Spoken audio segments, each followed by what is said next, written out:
let's talk about how that complicates things. But first, let's double back and talk about Demolition for a minute. You said that, you knew you needed to drop the belts to Demolition and handle that very businesslike. You've also told us when you first come into the company, your old friend Barry Darso, who you'd worked with, Jim Crockett Promotions, he had to pull you aside and sort of give you the lay of the land with the style matches that you guys were working up there. And sometimes you had to be a little selfish and things like that. He's probably had a different experience with the WWF because he was the one calling, telling you, man, we're making so much money up here.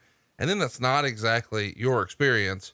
How often were you comparing notes with Barry about, and I know that's sort of taboo and it's not advisable for guys to sort of trade notes like that, but were you getting some feedback like, hey man, I got such and such for that show, or hey, what's yours look like this week?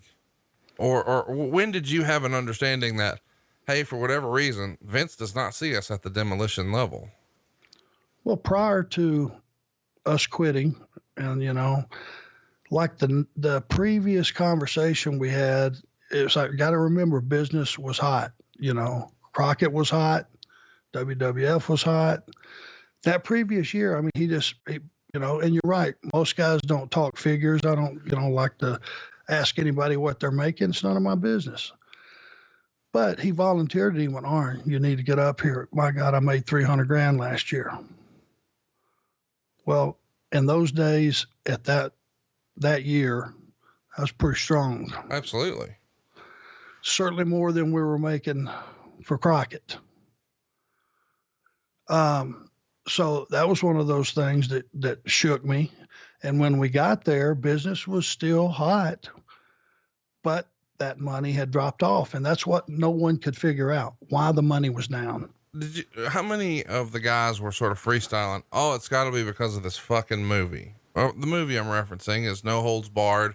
Of course, Vince McMahon decided to throw his hat in the movie ring, and we know he would continue that passion for a long time, but that was really his first foray. Hulk Hogan as the box office attraction.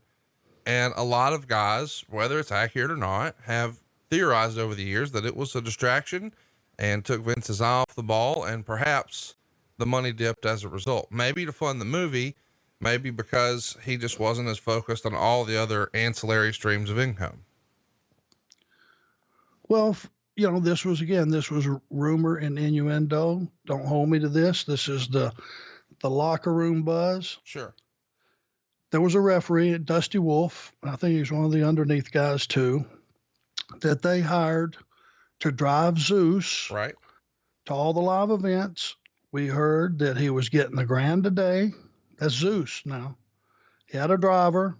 He had a Cadillac paid for by the office, had his room paid for to all these live events. And we all felt like that was one of the reasons part of our money was down, was that expense, coming off the top. That's before, he got his big payoff for the big show or whatever it was, maybe. But that was just one of the places they were kind of bleeding. That it wasn't huge, but it was a reason. Right. Guys will look for anything when their money's down and you see that the houses are pretty full. There's got to be a reason. It's got to be going somewhere. They got to be paying for something. And that was one of them. Plus, it was rotten. It was a rotten segment on the show. It was an experiment that he was trying, and we were just kind of stuck with it. It was sometimes for guys a little difficult to go out and follow. It's easier to follow a great match than a stinker. And he would go out and do a promo and beat his chest and all that. And it was, by our standards for a promo, it was not great. Let me just put it to you that way.